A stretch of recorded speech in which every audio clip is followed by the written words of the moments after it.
All right, this is Ill TV with the Ill Living Show. You know how we living. And I got my boy Blue today. Very special podcast. We've been trying to get this interview for how long now? It's been months, you know what I'm saying? But We finally got busy. Niggas been busy. We finally got to it though. So Blue, well, I know what you do, but if you could tell our people, the followers, supporters, Yeah, what's Blue about? I'm about everything that's fresh and everything that's fire. So if it got to do with cannabis, I'm in there like swimwear, but it's my bread and butter, quite literally. You know what I'm saying? Bread and butter. I make all different types of delectable treats and edibles for grown folk like us to indulge in from time to time, whether it be a workout that you got to get past or, a mental struggle. Yeah, I feel that. So how did Blue come about? Like, what was your process of like, I'm gonna do this and I'm gonna go hard in what I do? Because I've been following you for what? Damn, since the pandemic. And pandemic when you was doing the stash and drafts. Yeah. And yeah. he's been doing this thing for sure. Well, actually, I got started just a few years before that. It was spring 2016. And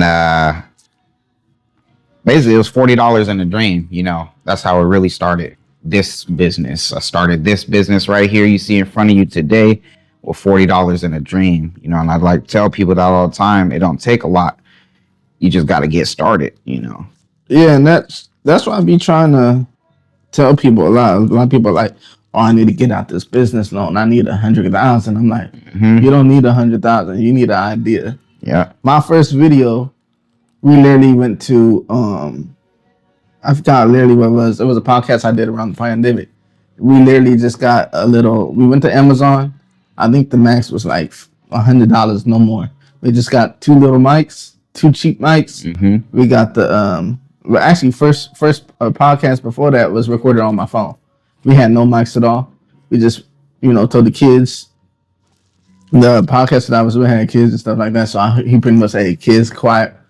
We're gonna do our thing in the room real quick." We did our thing, and just we recorded like 6-7 episodes just off of nothing. You know what I mean? It really doesn't take that much to start a business. That's what a lot of people don't realize. So yeah, the biggest thing is just to start, because I'll never laugh at somebody who start with nothing. You know what I'm saying? really. They might have a more innovative idea when they ain't got the funds to do it right. You know what I mean? I know there's been plenty of great ideas that came out of me, not having money to do things a certain way, a certain caliber, but I still got it done. Quality, you know what I'm saying? Love and respect. And it showed, because somebody's going to go out their way for some quality as long as it's, quality. It don't matter what the packaging look like. You know what I'm saying? Exactly. And I feel like also when you have less money, like you said, you become more innovative and stuff like that. So when you do get to the point to where you have more income coming in, more revenue, stuff like that, you can do bigger things. And it's not like, oh, I need to outsource this for somebody. I need somebody to do this for me. I need someone to give me this idea because you don't got that creativity yourself. Exactly. Yeah. When you come from the bottom, you already got it. Exactly. You got that sauce, and that's what it's all about. Yeah, a lot of people start this and either don't finish or can't. I don't care either way. It ain't me. I got to finish this. I got to and I get to. So I'm blessed every day. Exactly, and I seen a lot of people, especially with the grown folk snacks and stuff like that. They do like one little thing. They don't get no customers, so they give up. That'd be it. Be it. Yeah, I mean, I knew someone that was doing desserts one time. A month, they were like, "Oh, we did all this. We wasted this much time over 2 weekends, and only 2 people pulled up. I'm not doing it no more." You know what I mean, but it's about also selling yourself too. You have to get out there. Yeah. And what people don't realize is, you can do the social media thing and post yourself out there, but you also got to get with the people. You also got to go to festivals. You got to go to events wherever your business it's whatever type of business you have. You need to go to those events. You need to go get to the people. You need to network yourself. I always tell people that one of my favorite sayings from Sugar Free. Shout out my uncle Sugar Free. Pimp ain't pimp unless you get out there and pimp yourself. That's 100% facts. And I mean, you know what I'm saying? For all them youngsters out there that don't know the game, hey, if you can't get it yourself, ain't nobody in this world gonna get it for you. Exactly. That's why a lot of people, I need to have a 10-man crew, 20-man crew. So no, just yourself, or one of them close people that's really around you. You know what I mean? Yeah, because you could depend on, because one person could do a lot of work. You know what I mean? Yeah, and we've seen that firsthand, not just with you, but just just in general with a lot of the people that actually make it out. They busting their ass, putting in the work. You got treated like a full-time job. You know what I mean? So. Oh yeah, it's definitely been many sleepless nights getting them orders done. You know what I'm saying? Because the business comes first always. Exactly. And also with that $40 I started with, I didn't make not one edible with that $40. I had to use that $40 to start flipping, and from there, just right. So like I posted the other day, you get your 8-ball, you turn the 8-ball to an ounce, flip that, get a QP. It don't always work like that. Sometimes you go to the ounce. Exactly. You got to go back to the ounce. Yep. And back to the ounce. Yep. And you got to do that shit a couple times until you squeeze that motherfucker till it make orange juice. Exactly. Even if it's a drop in that motherfucker, you know what I mean? you got profit, but you need to save that shit up. So I was actually flipping tree for about 6 months and just giving away the edibles. I had to just give them away, take this free sample for the first 2-3 months, just all free samples. And then after that, slowly like, hey, you got some more of them crispy trees, some more of them cookies, some more of them brownies. And then it just became, I pretty much went viral for San Jose when I started making pizza and ice cream. That's what really blew up for me in the beginning. Yeah. So I got a question. So during your $40, when the start of it, right? What was the moment to where you was doing it and you was just like that turn? You know how you get that turn and that momentum kicks in? Like it happens for everybody that's really starts to see themselves bubble after they put in the work. What moment was that? My fourth oven. So the pizzas and ice cream took off, right? Yeah. Yeah, I remember the pizza. Well, I knew about pizza ovens. You know what I'm saying? I know about nice brick pizza oven. Of course I wanted that. What did I have? Your regular home oven, right? Stovetop oven. So I started making pizzas in there. And apparently I found out no brand of oven. I had a Samsung, I had the Whirlpool, I had a couple other brands. None of them like to be ran all day at 550 degrees. They just don't like it. Yeah, eventually they're going to go out.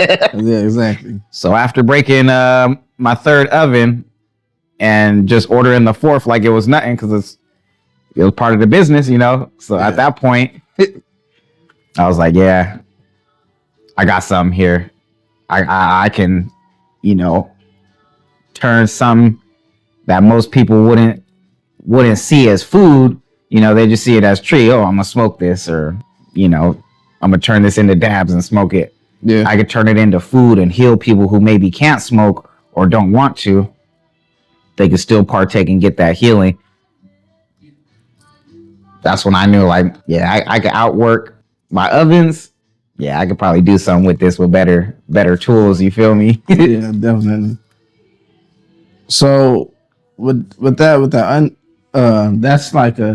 that's a major thing. The oven's going out, and I feel you there because I've been through five different mics so far, and I've only been doing this for I've been doing businesses for about 5-6 years now.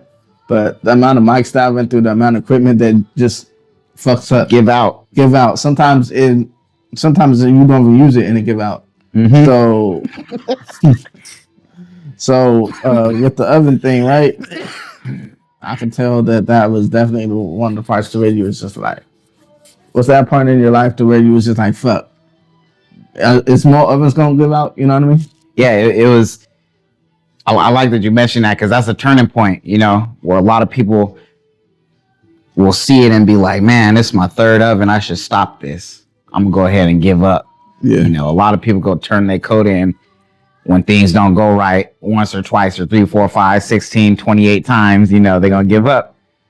But I never had that option growing up, you know what I'm saying? So giving up was never really my strong suit, even when it was the best option. You know, you just rhino, head down, blast through some shit, and you let the chips fall where they may. No, yeah. So after that oven broke like that, I said, yeah, this is it. I'm either gonna spend a couple $100 more on the oven and then do this the right way, or I'm gonna just get out the game. And I put that $400 or $500 down on a brand new set of oven and some new tools, and I got back into it, kept going, kept pushing. Oh yeah. And now I got people asking 10 years later, still asking, begging me for the for the pizzas. I still need to get a pizza oven though. But yeah, I can see that happening. Doing like some pizzas and going back to your pizzas and your foods, the actual foods. Because not everybody, you know, sometimes people want to enjoy the meal as well as the snack. You know what I mean? Yeah. So also, I do have a pizza spot. I got one spot with a brick. I found a nice brick pizza oven. I've got to work out the details to have an event there. But I did find a spot for everybody begging for the pizzas to come back. I found a spot. I'm gonna work it out. definitely. So also, I know your motto is always fresh, always fire, right? Yes, sir. So break that down for us. How did that model come about? How did it also, and what's the meaning of it? Well, you know, I would normally, it came about as me creating nomenclature for the business, for the brand and stuff. You know, I would just tell everybody always fresh, and they would repeat back to me always fire, because that was the relationship. You know, anytime you hit me up for something, a lot of my usuals, a lot of my regulars, they don't really ask me for a menu or pictures or all that back and forth shit no more, you know, because always fresh, always fire. Right. You get what you get, and I guarantee you're going to be happy about that shit. Exactly. And yeah, basically, it was the clubs, man. I know you remember them when the clubs was popping back in the day, but there was no fucking regulation. Purple Lotus and all that stuff. Purple Lotus, yeah. Before they switched owners twice and shit. I remember doing a lot of stuff with Purple Lotus. But yeah, at the end of the day, the clubs were about money. And when it's all about money, the thing that suffers is going to be quality and customers. You know, the customer is going to suffer. Yeah. Quality is going to suffer. And that's basically what happened. I couldn't go to no clubs and get no tree and definitely couldn't trust no edibles at the clubs. Right. So and that's one thing I noticed myself. Because I've been, you know, smoking since I've been 14, 15 years old. All right. I'm going to light this one in. I was waiting for you to finish. Twisted it. All right. So I've been I've been smoking weed since Wiz Khalifa came out. That's one thing that made me. I actually wasn't really like the OG, you know, the OG rapper that made me want to smoke weed. I listened to some of it, but the main one that wanted me to smoke that I felt I really vibed to was Currency. When Currency and Wiz came out, that's the ones that really made me. And then eventually Burner. One thing to touch on what you said about the clubs, I noticed that too, especially with the edibles. The edibles there, when I used to buy something, I was like, oh, I gotta be careful with it. I would drink it and nothing would happen. So that's one thing that I noticed with yours. And a funny story. The first time you gave me one, I had bought. I think you had. I think you also had the plug, or you was shouting out the plug too. The syrups, the THC syrups as well too. I had the syrup. Yeah. Made those fresh. Yep, I had the syrups, and I had the what was it? The I juice think that drink. was the no, it wasn't the juice drink. It was the brownie. I had the brownie and I had that, and I'm like, it's not gonna do nothing. And I was like, I looked at your menu, and you have everything going from 100 all the way to thousands. I was like, give me another 1,000. I remember that. I got that shit, and I ate the whole thing. I know I gave out a warning though. I always give out warnings for any of my stuff that's over 500 milligrams. He did give out a warning, but I didn't listen to it because I'm like, I smoke all the time. It's not gonna do shit. But the warning was given. I had the fucking, I don't know. I thought I was drunk for a minute. That shit hit me that hard. I couldn't walk. I was stranded in the middle of the city somewhere. I remember being in the Uber and thinking the guy was gonna. I was paranoid as fuck. I was thinking something was off with the guy. He was taking me somewhere else because I was too high to even remember where I was staying at the moment. So this it was don't just look like all my around. house. Exactly. And then the heart stuff started happening, you know, the deep stuff. And I woke up the next day. I was like, you know, let me sleep this off. Still the same. I still felt the same. No, no, go come down or nothing like that. And then that's what I remember. I messaged you, and I was just like, bruh, that shit hits. You got a customer. Yeah. And then I remember a couple more times I did it. It wasn't the 1,000. I think I messed with the 500 the next time. It was actually the Blu Hut right here. Yeah, show that to the camera. The Blu Hut right there, and I put that on some. I got the fruit from the elote man, the cut up fruit. I poured that all on it. Yes, sir. I ate the whole thing. I remember playing a video game. I think it was Warzone, Call of Duty, or something like that. You know how when you jump out the plane at the first start? I was sitting playing like I was about to jump out the plane. And I was leaning forward. I wasn't realizing that I was leaning forward when I jumped out the plane when I was playing the game. I was busting my shit. And that's when I realized, I was like, yeah, you know what? Blu is that guy.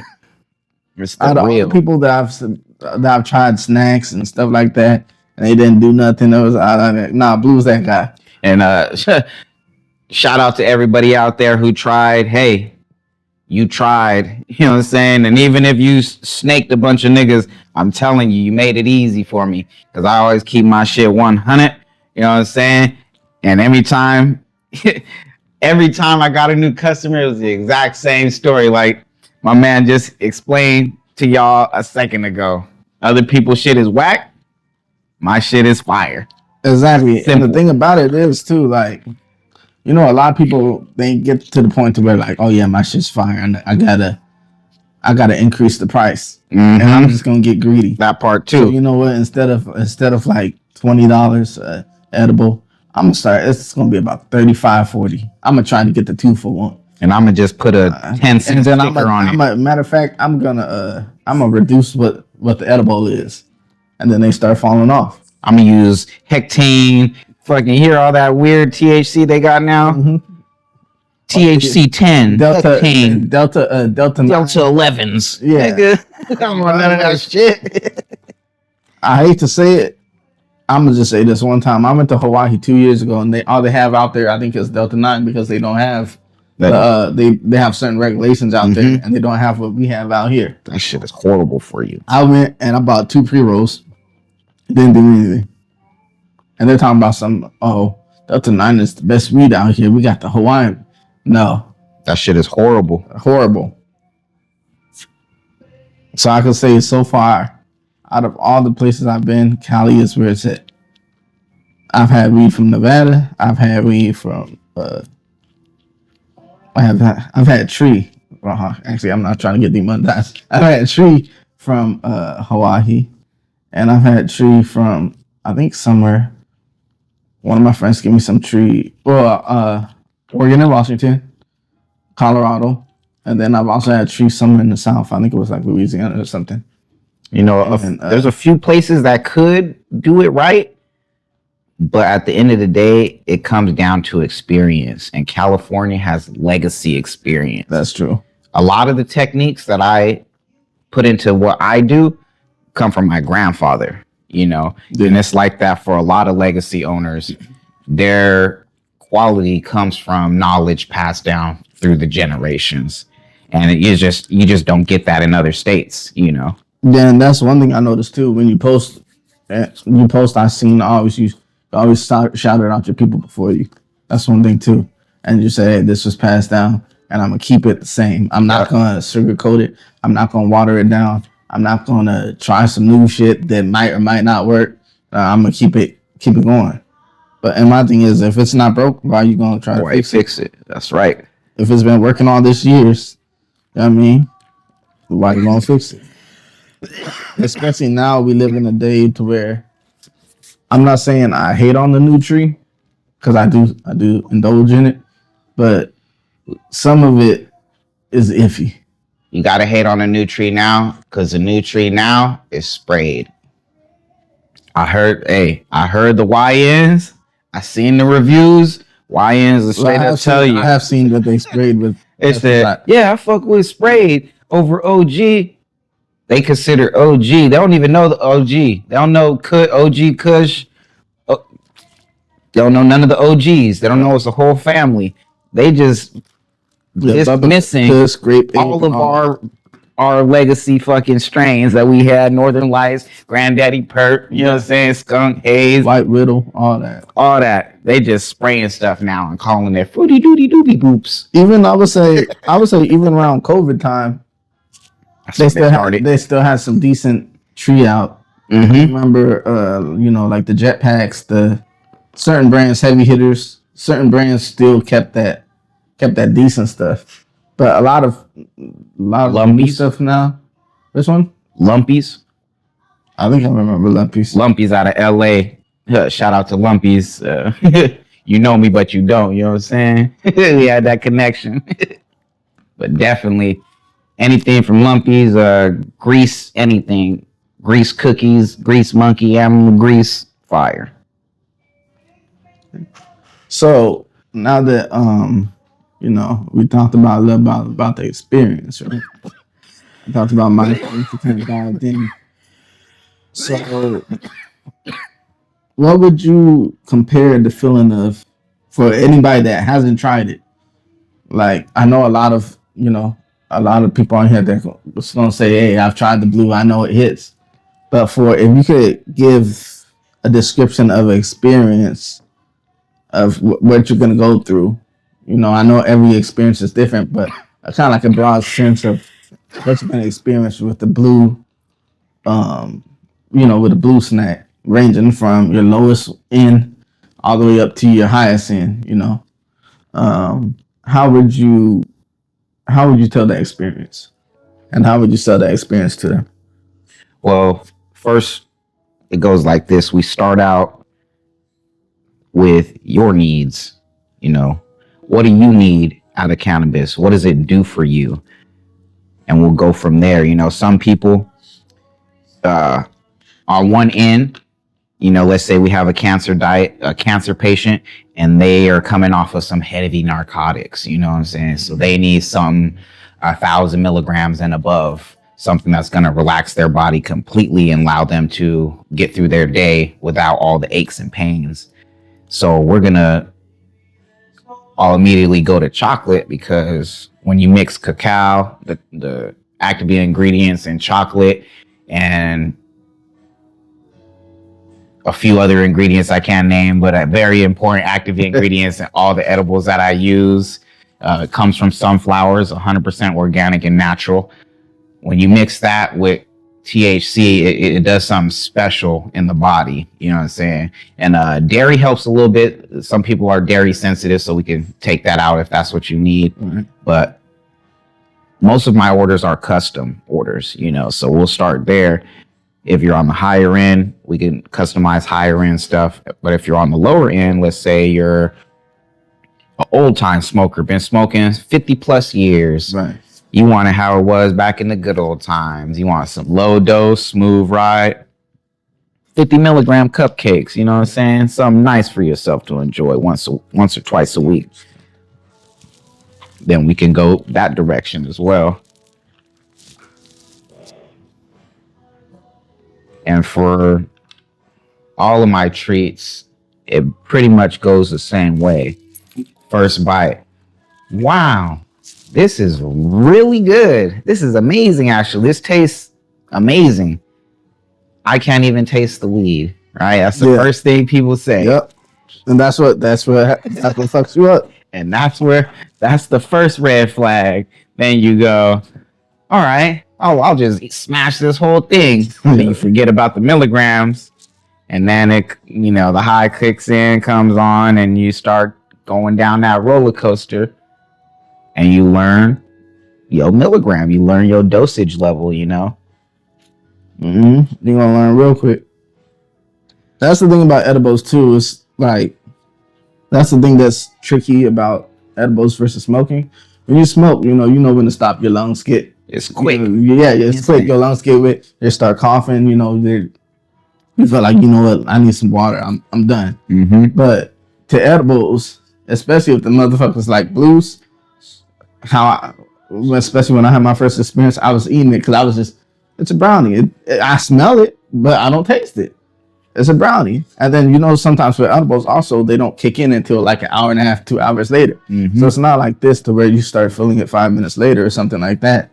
No, it's going to you're going to go another hour and a half, 2 hours, maybe 3 hours without feeling it. If you're not careful, you could quickly slip into eating far too many edibles, and then that's when you gotta go ahead and relax and maybe take a shower, eat some cereal, calm it down.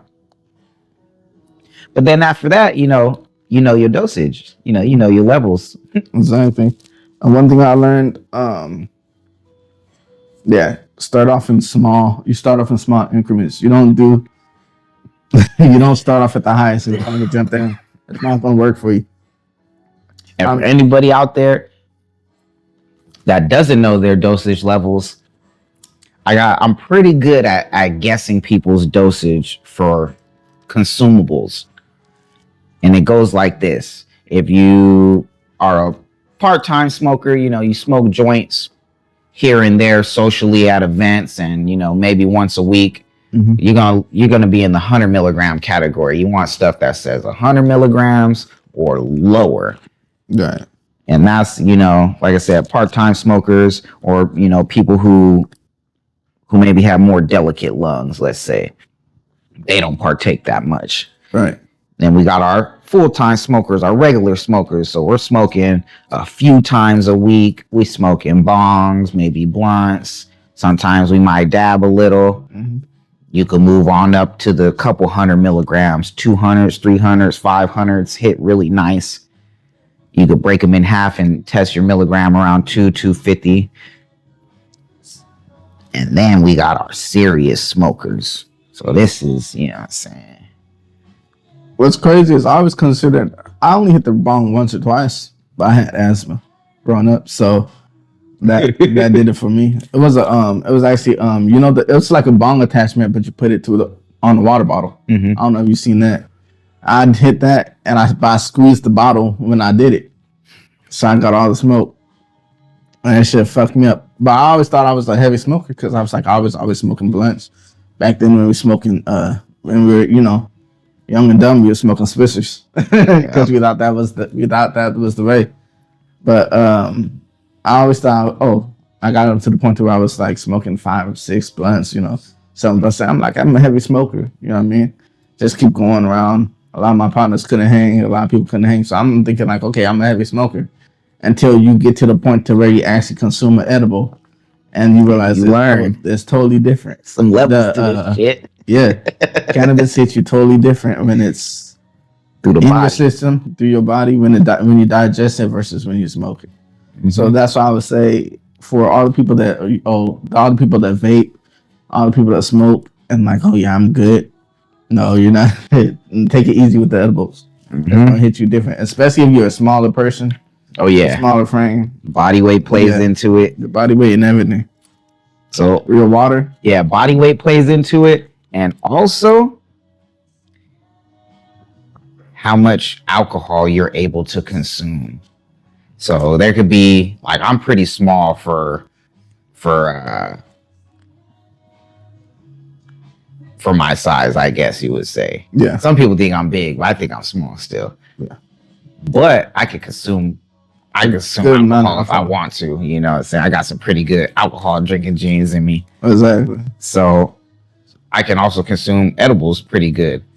I've noticed people who cannot consume alcohol, you should also take it easy on edibles. I didn't know that, and I'm surprised because I 'Cause consume it's like I consume both. alcohol on the weekends a lot, Mm-hmm. and I've never been the type to get. I don't get belligerent or nothing, of course, but I've always been the type to hold my drink, but I could just drink a lot. Mhm. But with the edible, I feel like 200 to 250 is that range for me. Yep, that's that Yeah, nice range. It's a nice range Yep. for me. So I could take less. I could drink a lot, but I could take less. Treat Mhm. especially when it comes to edibles. But when I smoke, I can smoke all day. That's Yeah. what I want to say. Yeah. So I guess it does also vary also with your tolerances too.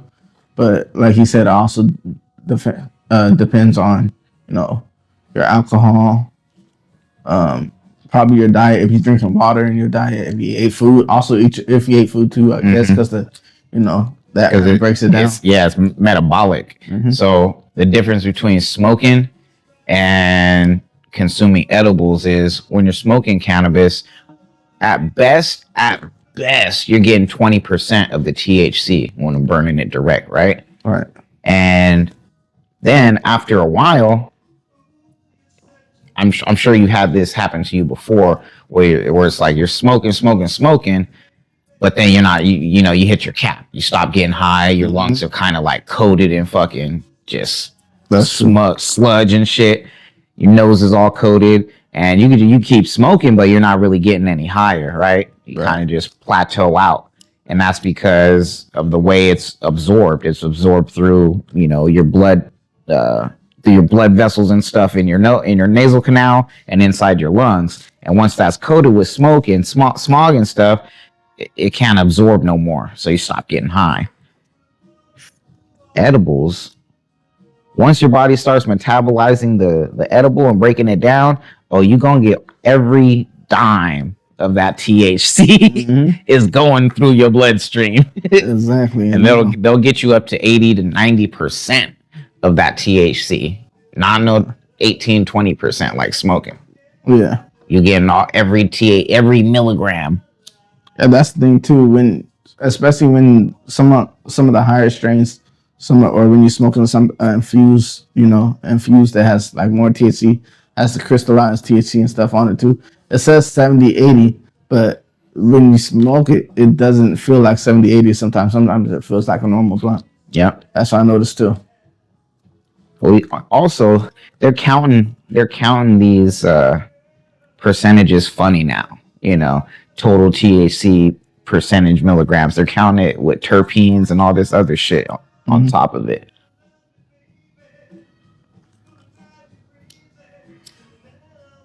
So with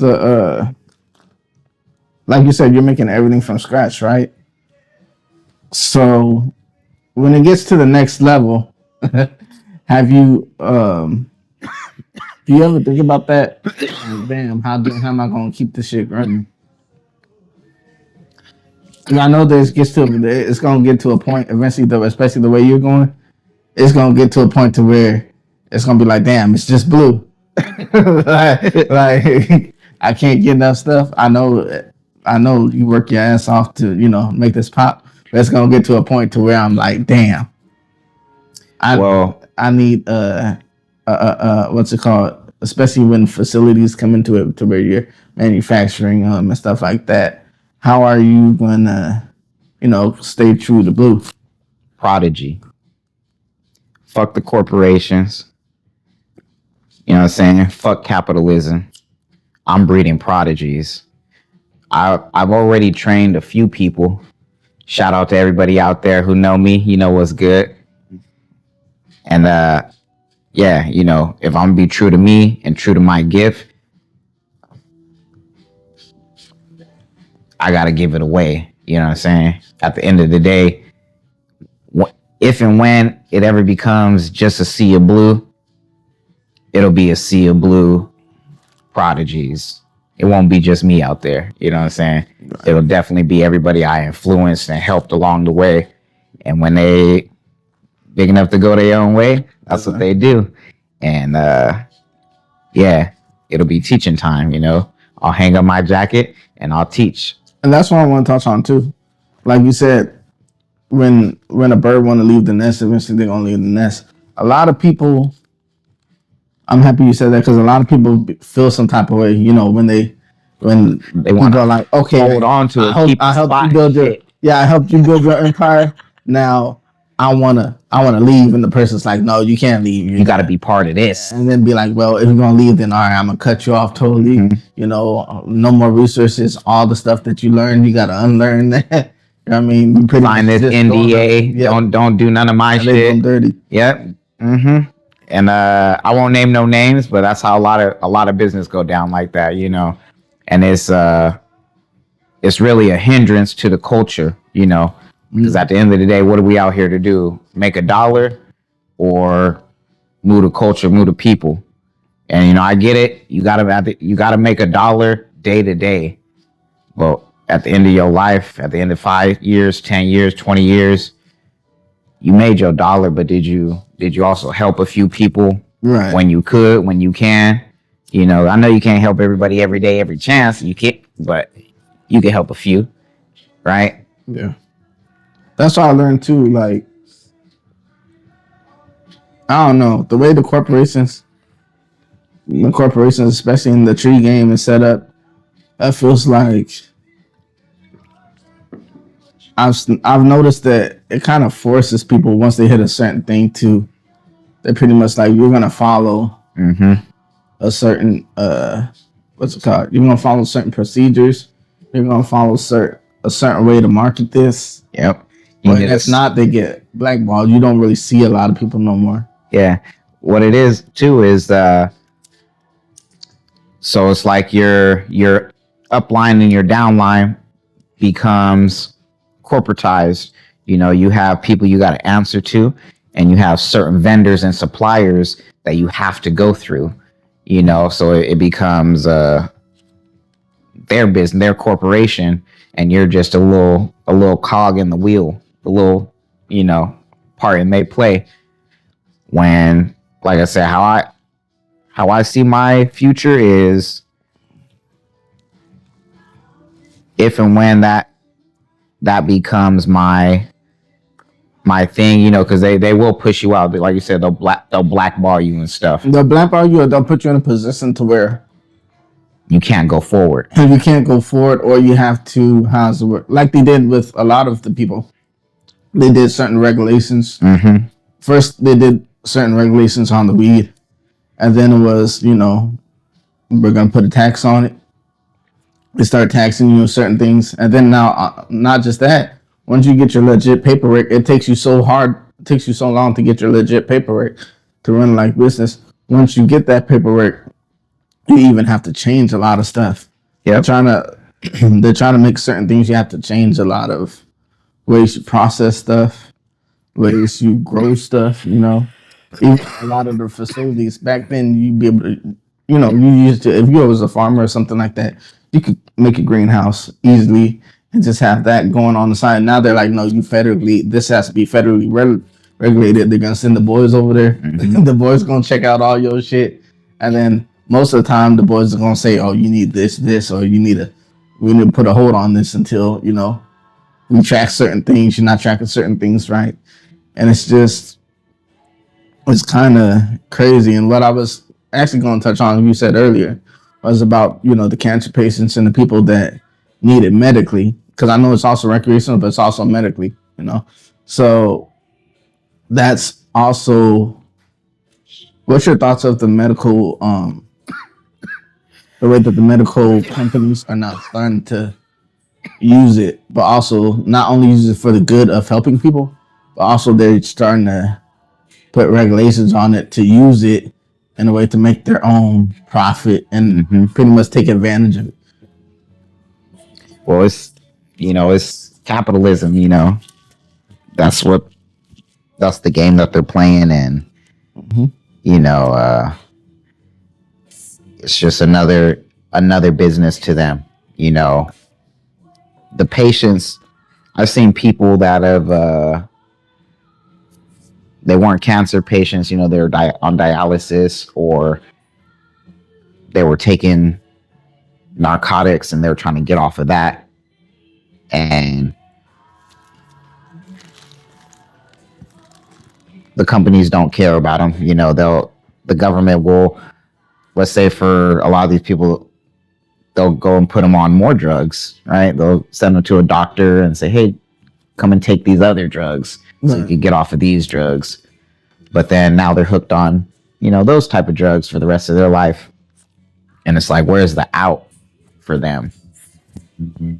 I've been able to give people an out, I've known a lot of people. I put them through a special program where I'm able to give them a pretty good discount, so I could just make them special stuff for them to kind of wean off of the whatever narcotics or stuff that they were taking.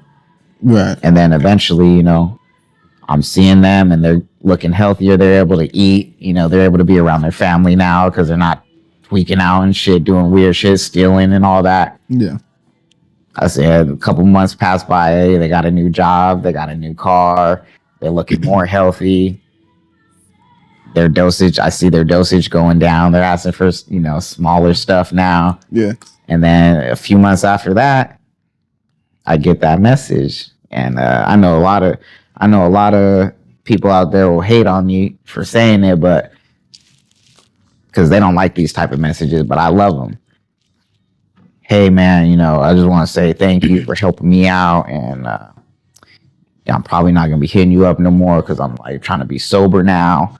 But like, thank you. You got me clean. And it's like, sure, you could have a great time on, the shit that I do, but that right there, hearing that right there, you know what I'm saying? I'm able to get somebody off the streets and get them clean just by my gift, just by doing what I do, and I think that's what it's really about. Yeah. The healing of the nation. Yeah, and that's one thing too. At least I noticed that, like, even though you're a businessman, you're still for the people. You still have that certain, that certain moral and that certain structure, like that certain idea behind it that you're like, kind of like in the sense to say that the man that sells Arizona's been selling Arizona for $1 for the last 40 years. He could have went up. He could have went to $4.50. Yep. I mean, he could have did, we're going to do a little $5 sell joint. He said no. In the contract he got, it's like, not selling this for more than $1. And I think that's what it's about also too, is not getting greedy, especially in 2025, when a lot of people, are so quick now they want the fast dollar. You know what I mean? They want to be commercialized to the point to where, okay, I'll just sell my business, so I'll just do my business for money, but they don't know they don't have a reason behind it. You know what I mean? They lost that reason behind it and stuff. So I feel like with Blu, that's one reason that's gonna, keep the longevity of, of Always Fresh, Always Fire. When all the other companies kind of whittle down and stuff like that, you still can have different, how should I say it? Because you're not into the corporation and stuff like that. They're like, hey, I can do stuff that's still genuine and on the business. I can create maybe a recovery thing, do like a little recovery program. I can, do this with cannabis and that with cannabis, because still true to me. And you're still gonna have that the base of people that still mess with you. You know what I mean? On a daily basis. Yeah, as I said, like, for a lot of people that trap and stuff, I get it. Get your hustle on. You gotta do what you gotta do. But this is a plant. This is a healing herb. Mm-hmm. I truly believe that wholeheartedly, and I know, you know, like I said before, a lot of people enjoy this plant, but it is healing. There's a lot of healing in it that you can get out of it. And what's crazy is when we was little, well, if you gotta be a certain age to know, but they had the DARE program, and they was pushing that on us hard, Tough. tough, They tough buy than a niggas off motherfucker. BMX bikes and everything. Don't And do drugs. and it's weird because, like, especially me and you, know, family members, you would be around family members that smoked, certain things like that. So you would always see them, you know what I mean? You would always see them smoking or whatever. This is, you growing up before you even was smoking, but you was around it and stuff. And you seen the things they did to people, and it was like, okay, chill. Made them funny, you know what I mean? Made them crack jokes, Yeah. all types of shit. And then when you went to school, you was just like hearing the whole anti-drug thing and stuff like that. And even after high school, even when I went to college, when I was when I went to college, and I decided, I was like, I'm a kid for the hood, but when this is like the beginning around what's dude from Fruitvale Station,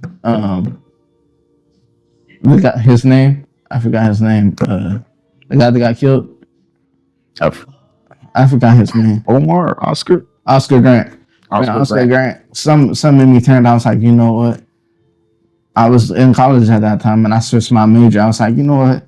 Let me do the criminal justice thing, and I left it. I left that major because one thing, it was pushing the negativity on that so bad.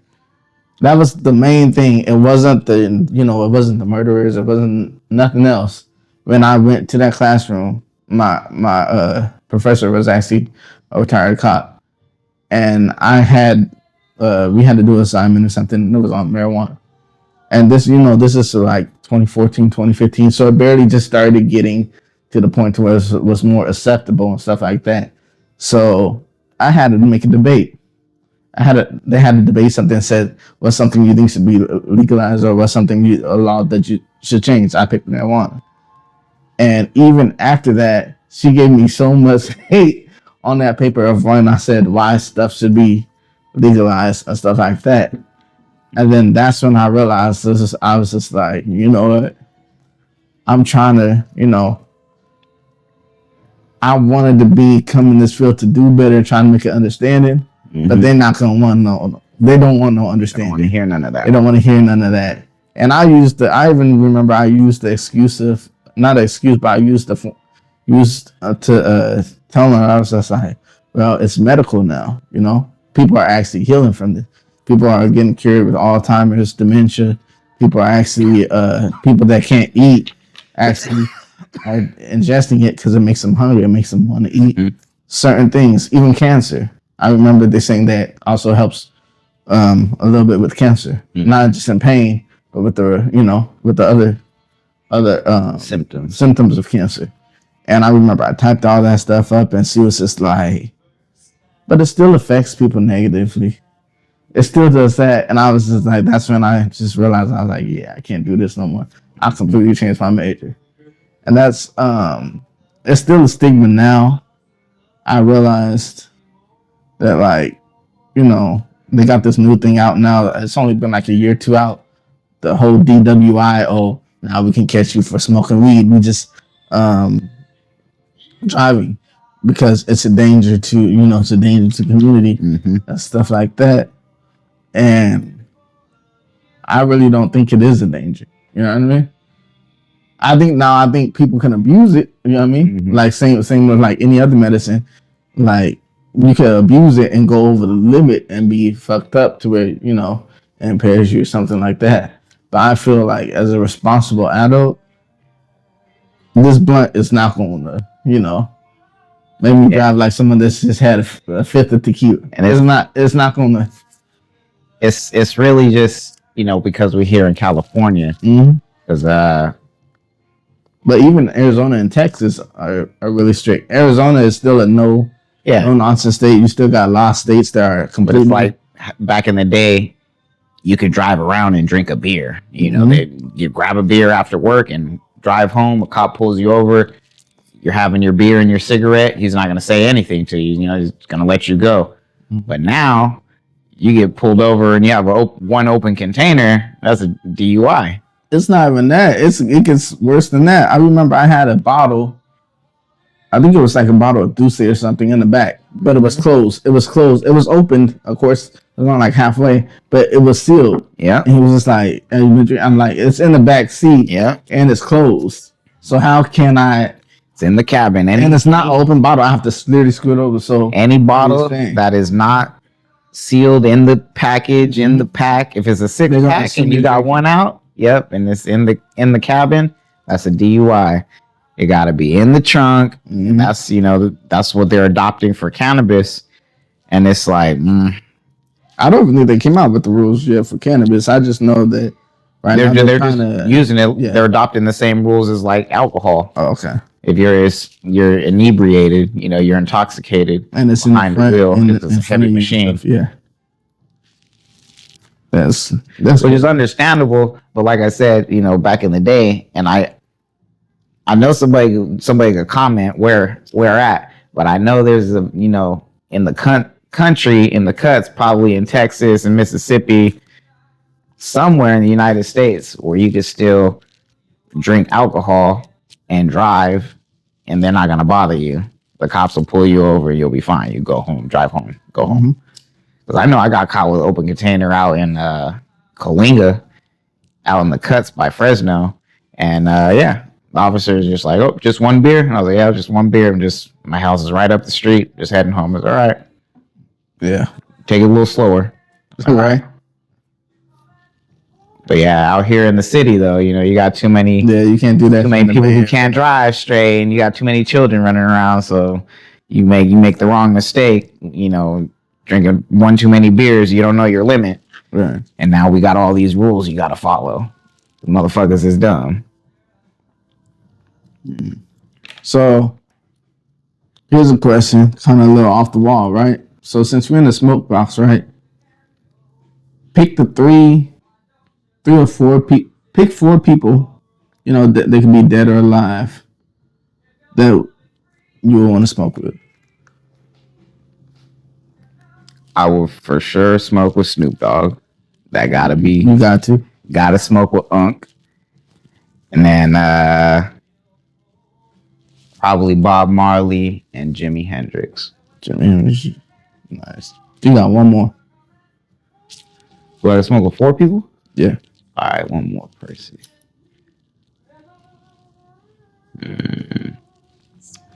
Anybody? I don't know. Probably, I don't know. This might sound crazy, but it'll have to be King Tutmosis II. Tut II. Going back all the way. Tut II all the way united all the mystic colleges in Africa. So, you know, to do that was a great feat, and he also did a bunch of other crazy stuff. Just go ahead and look him up. Yeah, for me, it's not no order. It'll probably be, I probably would say Pop. First one. Second one, Mike Tyson. I feel like Mike Tyson, you got to. That would be a scary smoke session. I mean, without the smoke session, probably. But I feel like we give him one of these, you know, a blue special. Give him a blue 5,000 special. He'll be all right. Yeah, you just have to make sure he hide when he show up. Exactly. And then I got 2 more. I would say Wiz, of course. I gotta say, probably. Now this is if he would smoke. I don't know if he smoked or not, but Malcolm X. Oh, Malcolm for sure smoked. You think so? I mean, it was a like a movie stereotype, like, oh, you come around me, you gotta smoke one. But you and I both know, like, there is instances where nigga, you better hit that blunt and pass it. Exactly. Malcolm was in a few of them instances, I feel like. At least. So we got some products right here. Um, go through a list of the what products you got, for the people. For anybody that wants to know, what products is blue on here that's watching it, be like, you know what? What's this on the table? What's this crispy or um what's the red top or the pink top? Even though we went over it already, the Blucas, but maybe you can give a rundown of what it is. Well, Especially if you're not from San Jose or if you're not a place where it's been heavily Latino culture or something, you're not gonna know what Lucas is. You know what I mean? So just I don't know. I hit some of my East Coast and down south. They know what Lucas is. They got Lucas. They was like, oh yeah, Lucas the little. I said, yep. Goddamn. So this is just a couple things that I pulled out real quick. Mm-hmm.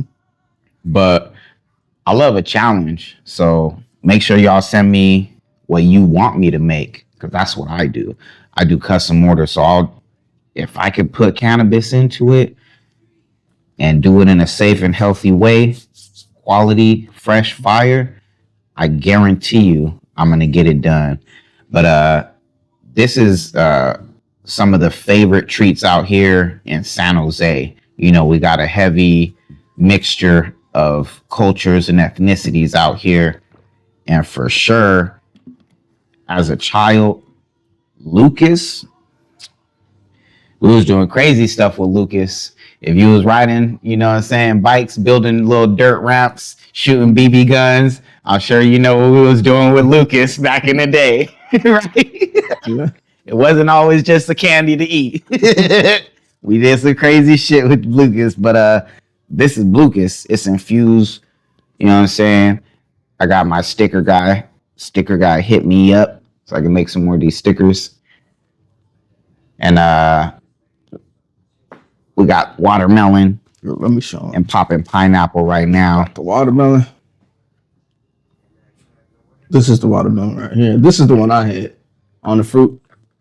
I think I had that one. I had the pineapple one from you. I think when you did it. And then we got a few of the house favorites, of course. Crispies. It's a crispy 500 milligrams each crispy. Crispy. This is our new flavor This one? The box. The Tres Leches Toast Crunch. I'm probably gonna make only like 1,000 pieces. So if you want some, you gotta find me ASAP. Or maybe if you ship me some more of these boxes of Tres Leches Toast Crunch, if you can find it, I'll give you a discount. But that's our new flavor coming up. Another classic, the brownies. Yeah, that's the first one that I ever had was the brownie. Never go around with a classic pop brownie. And then out here, we got a lot of Vietnamese, Chinese, Japanese, Korean, and you know what I'm saying? We gotta show love with the different ramen noodles. And also to all the homies making spreads, they get down on the noodles as well. So with the noodles too, I haven't tried the noodles yet. Probably will eventually. Oh yeah, for sure. You definitely will. So I appreciate that. So with the ramen, I know it's probably different than, baked goods. How did you get to making the ramen? And I also remember you have different types of soups and stuff like that you often use without making the weed tasting. Well, was it hard for you? Or was it the same process as this, or did you have a lot of trial and error that you had to do? No, it's definitely a different process, but it's It was a little bit of trial and error. I will say with the noodles, it was a little bit of trial and error. But it's a crazy story, actually. I know you guys probably remember seeing the viral little clip. It was like, oh, infuse ramen, and it was just in a little clear bag. Mm-hmm. And then all the comments were like, oh, fake, fake, fake. This is fake, right? I commented on there, I got you. And that's why I made it. Oh shit! I said, I could do that. Watch this. And yeah, a week later, I did some trial and error for a couple days. A week later, boom, Come up with it. made it. So that's actually why, that's one of the challenges I took on. You know what I'm saying? I love a nice little challenge. Exactly. And that's one thing too, like in your business, you gotta challenge yourself sometimes. Because if you don't, you'll get bored. You know what I mean? Like with any business, I feel like if you do something 1,000 times, 100,000 times, eventually, yeah, somebody get bored of it. That's why I feel like a lot of people, either slow down in the company or they're like, I'm gonna put it in his hands. I want to be done with it. But because you change up, I know you change up often. You often introduce things. You introduce teas. You introduce, Yeah. A list of things. Like your menu is constantly changing. Yeah, you have the classics that people want back, like the pizza. And like I remember you was making the pastas and stuff like that. But you still are changing. You know what I mean? You're ever really adapting. And then even this is a spoiler alert. Even me and you have talked about, about I wanted to, a sports drink or something like that. Yep. That would be really good. And I feel like that's one thing, being a business owner is that you have to challenge yourself if you're gonna be around here. You know what I mean? So with that said, I definitely see you making a whole bunch of different stuff in the future. Using different. I remember even you made gummy candies. I think once. Yeah, The gummies a few times. Those. Gummies are one of the more difficult Yeah, treats to make. I heard it has to do with like the gelatin and the way it. Yeah, everything got to set up perfect, and then requires a curing time where you need a clean room, basically, or you gotta run air purifiers, and you gotta, humidifier, and you gotta have the temperature right. And then after that, you need a little machine to measure the water content. Oh, really? Yeah, and it's you don't get that little machine, and you mess up, your gummies will be edible, they'll turn into mush, or like just, or they'll turn into mold. They'll like break apart easy and stuff like that. Yeah, so it's very scientific, very touchy with the gummies. So what was your hardest challenge out of all like the things that you made? What was your hardest challenge that you've actually tried making? I don't even know what my hardest one would be. Like the one to where maybe not hard, but the one to where you was like, damn, let me sit back and let me really think on this. You know what I mean? Probably the gummies. Yeah, I would probably have to say the gummies, because the gummies requires a level of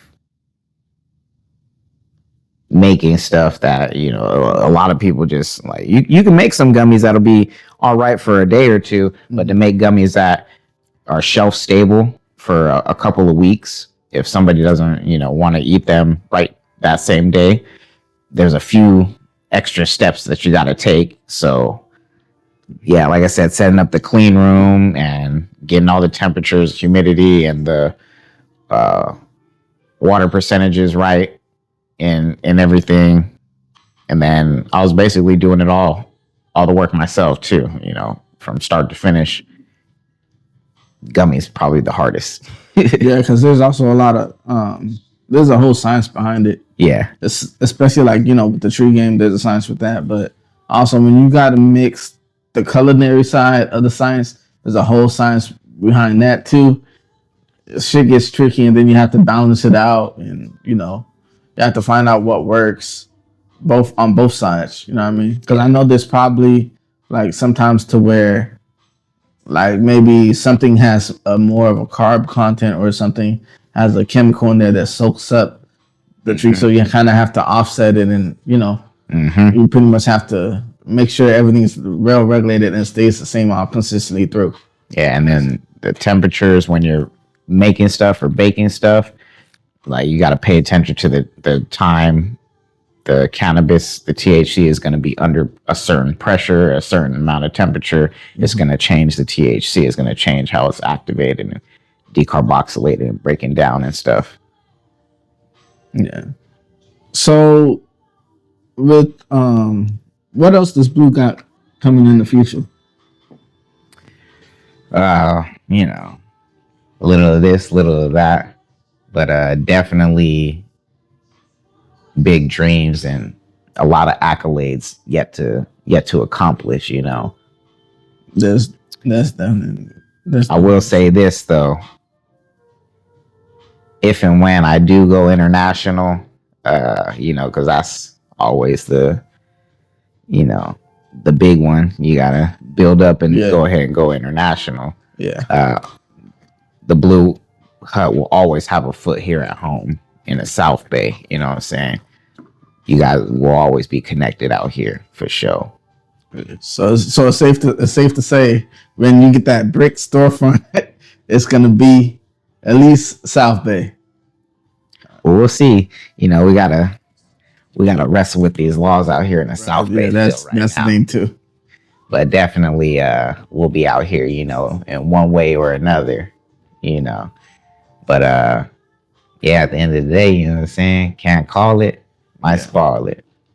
So one thing with that, like I heard you said you want to go, eventually international and stuff like that.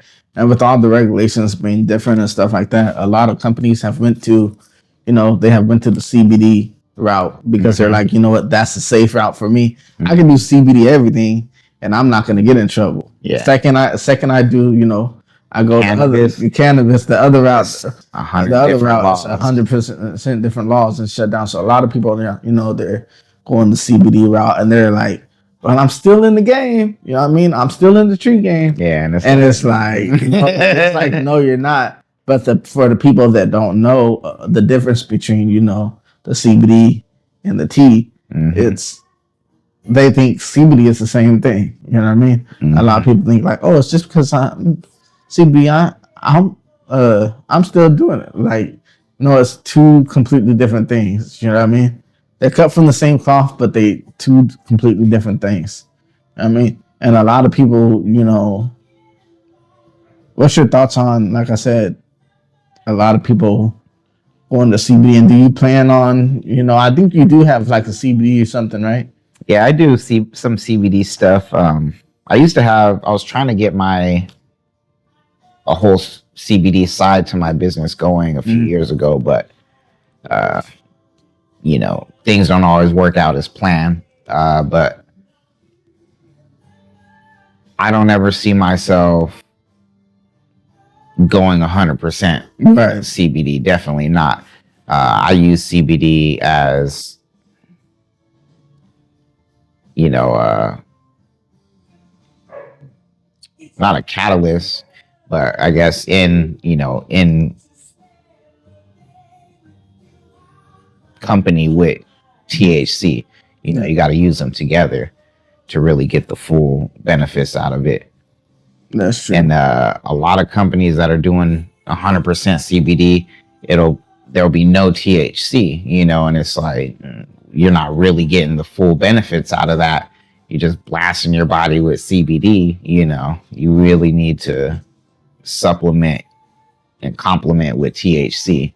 Yeah, and this is just from my experience. I've tried different CBD drinks and stuff like that, and I've never felt anything from drinking a CBD drink. I would say, what, CBD is without the psychoactive effect. You're just gonna feel relaxed, or it's like a relaxant or something like that. Every time I've drank something, or ate something with CBD, no matter how many milligrams it has, I've never really just felt, like relaxed. I've never felt that. So, a lot of people, for the people that are new to the game and stuff like that, you thinking that, what, I'm just switch to CBD, or I'm gonna just switch to CBD. I'm gonna feel this. You possibly might not feel the same. It's gonna be totally different. You might not even feel nothing. Yeah. Just to be honest. And it's for people who work out. If you work out, you kind of know how creatine acts. Yep. It goes into the body and it acts kind of like the similar as creatine. Oh. So your body builds up a tolerance to it, or it builds up how much it needs to put in first, and then you kind of peak, and then you come down, and then you do your little 5 milligram maintenance, right? Just like creatine. But people don't know that, and they're just taking CBD here and there, not on a regimen or anything like that. You pretty much have to load up. Yeah, so you load up just like creatine for a week or two, and then you come down and you just maintenance with CBD, but you're supposed to be complementing with THC as well. And all of my stuff, everything I do is handmade, so I do what's called full spectrum. Okay. So when you're getting the full spectrum of the plant, you're getting CBD in there as well, with the THC and the terpenes and a lot of other active ingredients that are going to heal the body, versus a lot of people make it edibles with wax or distillate or whatever stuff they synthesize out. Or even worse, they're making the edibles now with the delta 8s and all the different hexane stuff. Yeah, a lot of companies have went to CBD and the delta 9, so they're safe. You know what I mean? THCO. I said, what is that?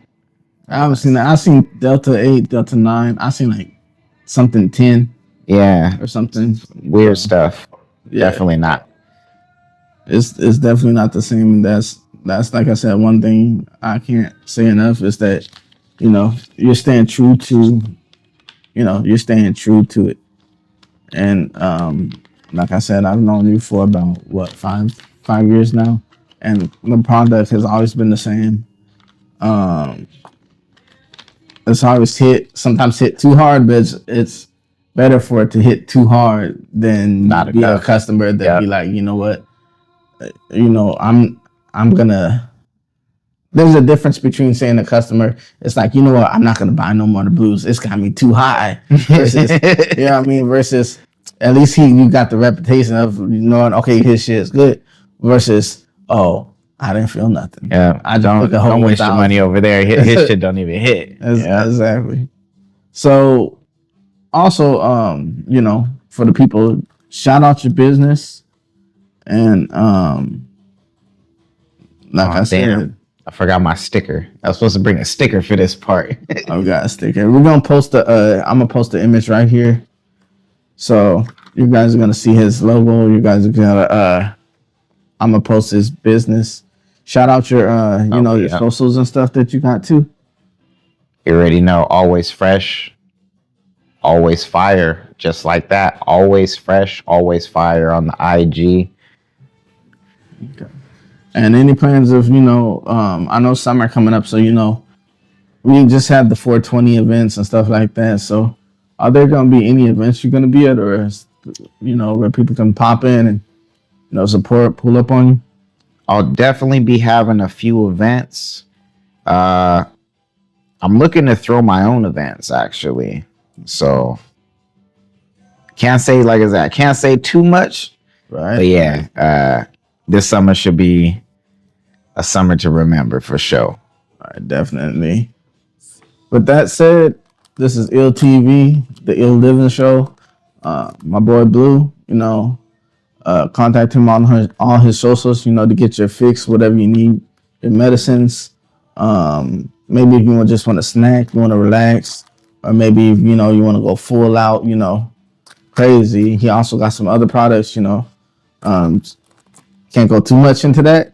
but for sure you can contact him and he's gonna give you all your medicinal needs from your noodles, from your Rice Krispies, your brownies, your Blue Kiss. There's other. I think you remember you was doing like chips or peanuts or something too before. And then he also has sometimes drinks and stuff like that. So it's something you can switch it up for the people that don't really have a sweet tooth. You can go for the chips. You can go for the ramen. Even when the pizzas come back, you get. I'm a food person, so I'm definitely gonna fuck with the pizzas. But I had a pizza guy that I was starting to do frozen pizzas with, but it looks like I'll have to bring back the frozen pizzas as well. So the pizzas definitely take and bake. Definitely. But yeah, we're gonna end it at that. We had a good smoke box. I'm from chill right now. I know my boys from chill. We're gonna wrap this up, and yeah, I'll see you on the next one.